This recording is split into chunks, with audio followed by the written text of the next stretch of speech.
Olha, eu ouvia muita música em casa, muitos discos, tinham aqueles 78 rotações, né? Os 45, até hoje eu me lembro disso, tocava na vitrola lá de casa.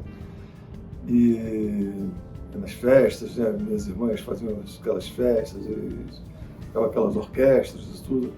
Mas vou dizer uma coisa, o primeiro disco que me tocou, assim, acho que foi em 1959, foi o Chega de Saudade, do João Gilberto. Aliás, a música Chega de Saudade, incrível, assim, marcou muito. Eu me lembro que eu estava estudando no colégio interno, São José, e nos fins de semana minha mãe ia buscar a mim e o meu irmão também, que estudavam no mesmo colégio, e a gente ia para casa e ligava o rádio do carro, e quando tocava essa música, assim, eu ficava doidão, assim, de paixão, sabe? Quando amor à primeira vista, assim, pintou isso e está aí até hoje comigo. Esse amor ficou marcado até hoje.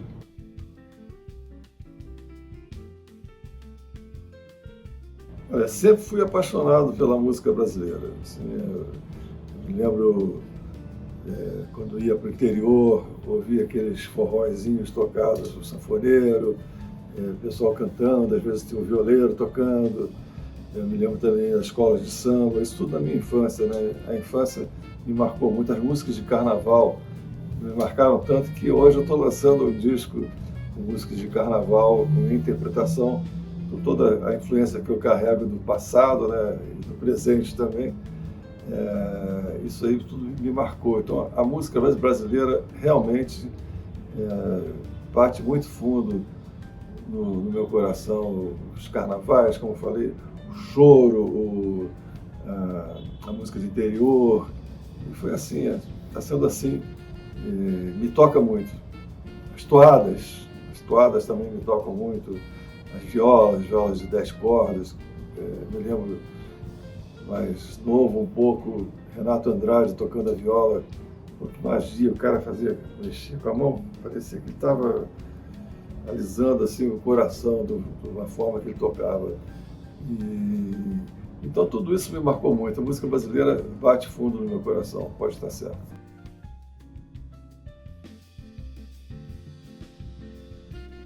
A riqueza que nós temos aqui à nossa volta, isso tem que ser muito preservado. Eu mesmo sempre gostei de preservar isso, até hoje eu faço isso. Eu me lembro, já gravei Chiquinha Gonzaga, já gravei Ernesto Nazaré, João Pernambuco, tudo isso são fontes riquíssimas, né, da nossa música. Eu me lembro que quando eu era garoto eu não me ligava tanto que tinham esses compositores, tinha essa música toda assim no passado, né? E conforme fui crescendo, né, depois de já me tornar profissional, eu comecei a procurar coisas novas, assim, que na verdade achei coisas novas nas coisas antigas. Ou seja, trazendo para um universo meu, que mesclava a influência do jazz, da bossa nova. Então, a primeira experiência dessas que eu tive foi com o Ernesto Nazaré, que realmente é o compositor para piano mais perfeito daquela fase antiga, né? Assim, claro que tem Radamés, tem Tom Jobim, mas é muito importante a gente prestar atenção a esses ídolos, não só os pianistas, né, no meu caso, que eu sou pianista, mas também de outros instrumentos, bandolim, o Jacó do bandolim, olha que coisa riquíssima, né? Tem todas as músicas de carnaval, volto às músicas de carnaval, porque tem músicas lindíssimas. Aí você encontra Mário Reis, encontra os frevos, eu estou misturando tudo, porque tudo isso está vindo na minha cabeça agora, essa mescla de estilos musicais, e todos podem ser muito bem abraçados pelo piano, que, como diz, é o rei dos instrumentos, né? Hoje em dia, não sei se o piano ainda continua nesse reinado, né? Mas realmente, toda essa turma, todos esses músicos, todos esses compositores devem estar presentes. Eu acho que deveria fazer parte da educação, não só a educação musical, mas da educação do povo brasileiro, desde o colégio, desde as faculdades, tudo isso as pessoas deviam ouvir, fazer aulas de apreciação da música brasileira. Isso é de uma riqueza incrível, sem igual.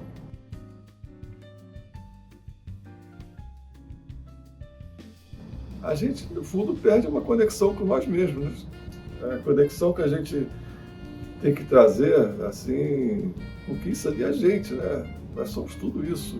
Na verdade, é que às vezes, se a gente não tem contato com aquilo, acaba passando desapercebido, né? Então, acho que é muito importante, porque aquilo é a gente, né? Aquilo são as nossas raízes, a gente está ali. A gente está ali. Eu, quando toco um choro assim, antigo, assim, eu vejo a gente ali, né? Aqueles motivos brasileiros, a escala nordestina, por exemplo, é a gente, aquilo é toda a gente. O ritmo brasileiro que tem uma magia incrível, né? Tem truques que eu só vim aprender depois que eu passei a dar aula de música, comecei a prestar mais atenção naquilo. E aquilo é a gente, é o jeito que fazem a síncope, né, brasileira, que é diferente do que fazem em outros países, como interpretam essas figuras rítmicas, né? Então aquilo é a gente, aquilo, pode crer que aquilo é um trabalho de autoconhecimento até, importantíssimo.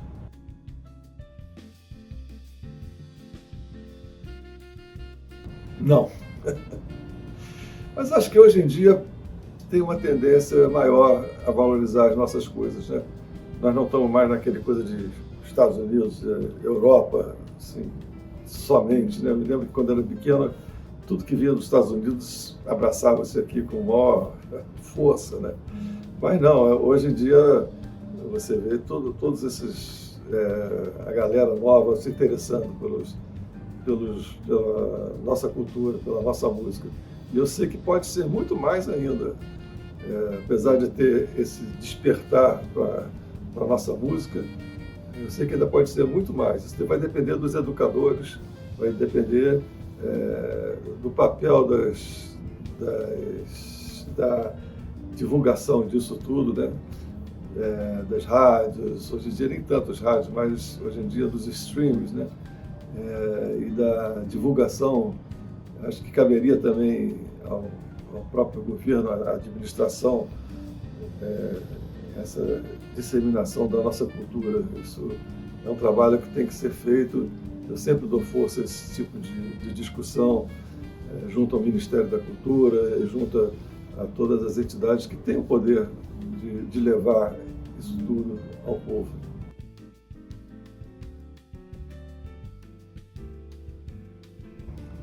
Eu acho o IMUB de uma importância incrível, assim, maravilhosa.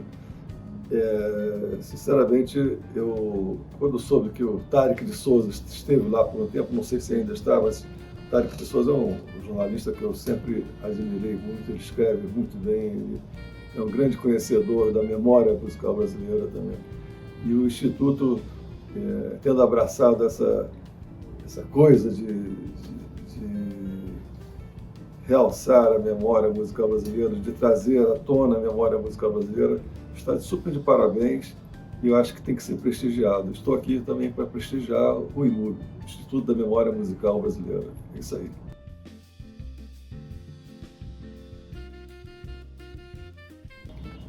Conheçam a si próprios, conheçam a nossa cultura, conheçam a nossa música, ouçam de tudo. Isso eu falo sempre para os meus alunos também. É importante você ouvir tudo e ver que cada cultura tem a sua verdade, né? Cada estilo tem um universo naquilo tudo. Então, acho que é importantíssimo, quanto mais você puder ampliar o seu horizonte musical através da audição, isso, e visualizar também os shows, os eventos. Sei lá, eu acho que isso faz parte da nossa paixão pela música, né? Tá inerente à paixão.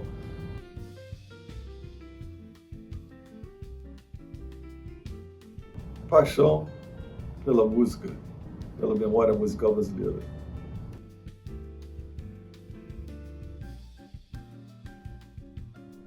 Olha, Samarina nasceu a primeira música.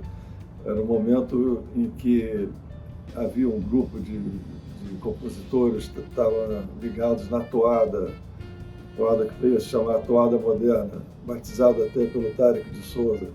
A toada moderna era uma forma de você tocar o baião mais lento, né? O baião tinha aquela batida, e a toada era isso, mais lento e talvez mais romântica, eu não gosto dessa palavra para toada, mais malemolente, talvez, né? Mais interior, né? Mais aquelas violas de 10 cordas que eu mencionei há pouco tempo conversando com vocês. Então a toada juntava isso aos acordes, não só, talvez um pouco dos acordes da bossa nova, mas é um pouco dos acordes típicos da toada, que seriam os acordes com os baixos alterados. É difícil de explicar isso para quem não é músico, mas os baixos pedais ficavam repetindo o mesmo baixo, né? E mudava o acorde. E então estava fazendo essas músicas, e Samarina foi das primeiras que pegaram esse estilo, como o Cantador também, Dori Caymmi, Nelson Mota tem, Viola Enluarada, que veio depois do Samarina, que eu gravei, inclusive, com o Milton Nascimento e o Marcos Valle, aquela gravação original. Então tinha umas levadas típicas da toada, e os acordes típicos também, usava-se acordes maiores, mas com os baixos invertidos, ou acordes menores também com baixos invertidos, diminutas, tudo isso. Esse é um papo muito técnico para explicar a toada musicalmente. Mas elas tinham aquelas melodias típicas, né? Tinha de coisa de interior, assim, a saudade mata a gente. Isso é uma toada. E tinham outras músicas nesse estilo, mas a gente botava os acordes mais vamos dizer assim, maliciosos, mais um colorido típico, assim, né? Então, agora a letra, eu me lembro direitinho, a gente fazendo a letra na casa do Tibério. O Tibério foi letrista dessa música, na verdade. Eu ficava com o violão, ele aqui com uma prancheta, anotando as palavras que vinham à cabeça. Ele logo bateu na cabeça dele o nome Samarina. Samarina, vem para dançar. O Tibério era super musical também. Aliás, eu acho que todos os letristas, os bons letristas, os maiores letristas, são muito musicais. Você vê Aldir Blanc tocava o violão, Vinícius de Moraes, e aí vários, né? Então o Tibério captou pelo som da melodia, pelo clímax da melodia, Samarina, sacou essa coisa. E aí ele associou com a história de uma professora na cidade que ele morava, Anta, a cidade do município de Sapucaia, no estado do Rio de Janeiro. Aliás, depois tinha uma ladeira lá, e essa ladeira passou-se a chamar Ladeira Samarina recentemente. O Tibério já não estava aí quando houve essa homenagem. E tinha essa professora que vinha de branco, assim, e todo mundo ficava vidrado nela, assim, que ela tinha um jeitinho todo, sabe, de conquistar as pessoas pelo seu charme e tudo mais. E claro que o poeta vai infectando, né, a história toda, né? E aí juntou, roda pela vida fora e põe para fora essa alegria, muito bonito, né? Dança que amanhece o dia para se cantar, gira que essa gente aflita, se agita. O Tibério jogava muito com as palavras e ficou muito bonito o trabalho. E aí veio depois o principal também, não adianta ter a música boa se você não divulga. E para quem que eu fui divulgar a primeira grande artista conhecido, que eu já tinha tocado com ele aqui, com o meu trio 3D, Simonal, que estava em São Paulo fazendo um programa na TV Record, que chamava-se Show e Simonal. Então nós chegamos na casa dele de manhã, ele ia ter um ensaio depois do almoço, e aí eu mostrei no piano para o Simonal. Eu canto pessimamente, assim, para mostrar música, sou destruidor de músicas, quando eu vou mostrar, assim. Mas ele entendeu, né? E ele já se sentou no piano e começou a tocar também. Aí tudo bem, vamos embora. Quando foi de noite, liga a televisão, estava ele cantando Samarina. Olha que festa, né? E foi assim, a música foi gravada no início, ela chegou a ser gravada também como uma toada com violas e tudo. Eu fiz arranjo para a gravação do Grupo, que era um grupo vocal. Eu fiz arranjo para a gravação do Márcio Lotti também, grande cantor. E outro cantor nesse estilo mineiro, assim, de toadas, foi o Luiz Cláudio, cantor também, era o rei da toada mineira, assim. E foi assim cresceu Samarina, e vieram várias filhas de Samarina depois, né? Não só nossas composições, mas também de outros compositores que começaram a fazer desse estilo, que conquistou o Brasil, né? E o Simonal botou com aquela bossa toda que ele tinha, né? Com aquele balanço, aquele molho, arranjo do César Mariano, pô, maravilha, né? Não podia ser melhor. E ele, o César, inclusive, colocou aquele... Entendeu? E foi assim que nasceu o Samarina.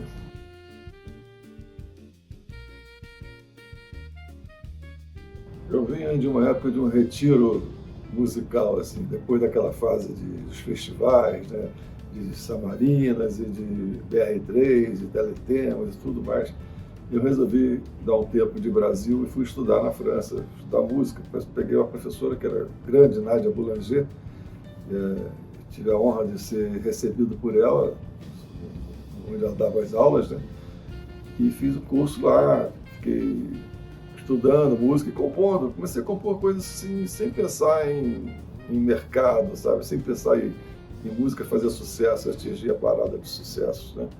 Isso é uma coisa que norteia muitos compositores, que tem um lado bom e às vezes um lado prejudicial também, que às vezes você perde até um pouco a espontaneidade. E é legal você compor sem compromisso também, compor, porque você simplesmente está sentindo aquela música naquele momento. E assim eu fui fazendo algumas canções. Eu fiz 2 com letra. Na verdade, nesse disco Feito em Casa tem uma com letra. Tem outra que a Joyce cantou, que é só um vocalize que ela faz. E, enfim, eu juntei certas músicas e comecei, vou gravar, agora está na hora de eu gravar, que eu não gravava desde 72, 5 anos sem gravar. Aí eu fiz aquela coisa despretensiosa, fui num estúdio que eu já conhecia, que era o Sonoviso, onde eu gravei com outros compositores, outros músicos também. O Sonoviso ficava no Rio de Janeiro, né? Tinha o Toninho Barbosa, que era um grande engenheiro lá, e adorava jazz, adorava música nesse sentido que a gente fazia. E aí eu chamei os músicos amigos meus. Tinham 2 que tocavam comigo na Brazuca, no conjunto anterior, Luizão Maia, Luiz Cláudio Ramos. Aí eu chamei Márcio Montarroios, Oberdão Magalhães, chamei muitos, Rubinho na bateria, e fomos gravando. As músicas simplesmente não tinham arranjos sofisticados, não tinha coisa desse tipo. Então foi nascendo assim a criação. Essa é a primeira fase do Feito em Casa, você tem que separar a criação do resto, porque para mim, até então, eu só conhecia gravar um disco a parte da criação, a parte dos arranjos, da produção musical. Mas aí chegou o momento que aí a coisa empacou ali, parou ali, porque tinha que fazer aquilo se tornar realidade. Então, como é que eu ia fazer o disco chegar ao público? Procurei os diferentes produtores, diretores de gravadoras que eu conhecia. Eu gravava, inclusive, como músico e arranjador para vários deles. E eu fui assim, procurando, fulano, o que você acha que pode lançar esse disco pela sua gravadora, pela gravadora que você dirige? Assim. Procurei vários, assim, uns 5, talvez. E todos, assim, ficaram negando um pouco aquilo, que eles tinham uma associação minha como músico que compunha hits, né? Músico de sucesso, Samarina é um exemplo bem típico disso aí. Eu tive a Brazuca, que foi esse conjunto anterior, na época dos festivais também.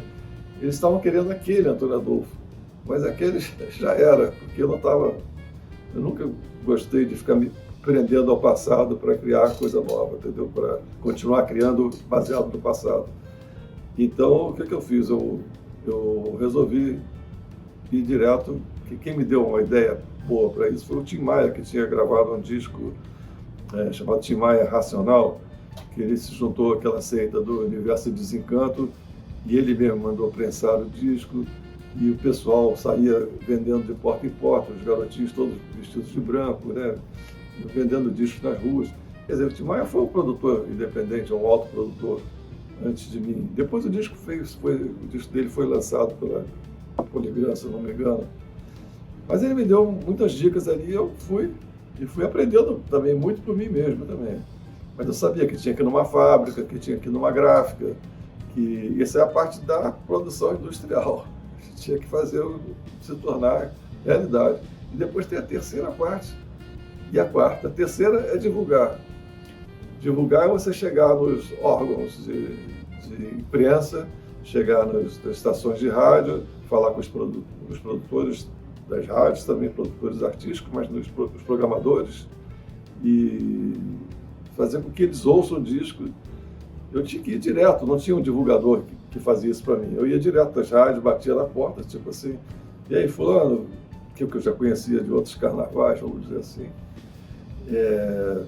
e eu disse, ouve meu novo disco, Feito em Casa é o nome dele.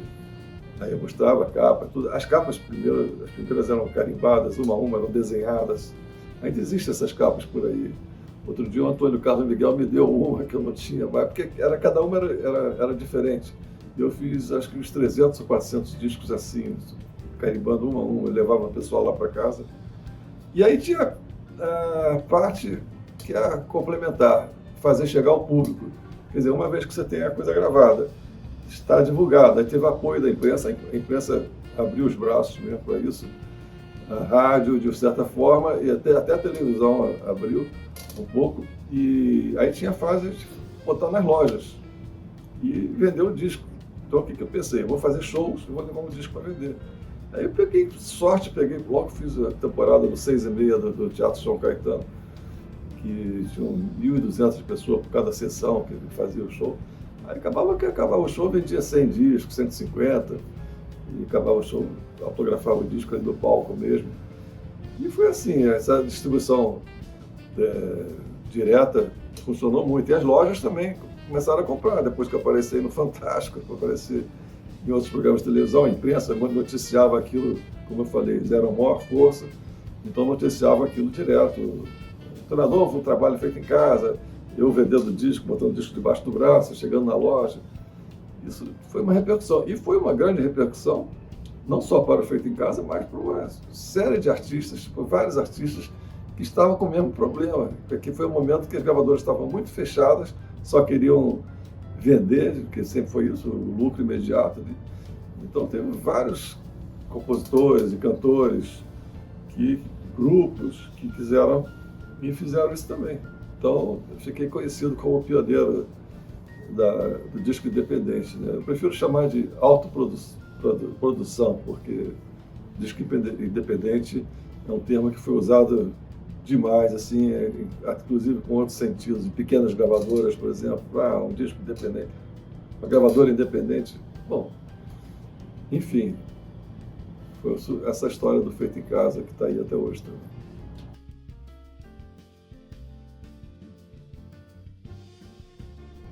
Preservar a memória é autoestima.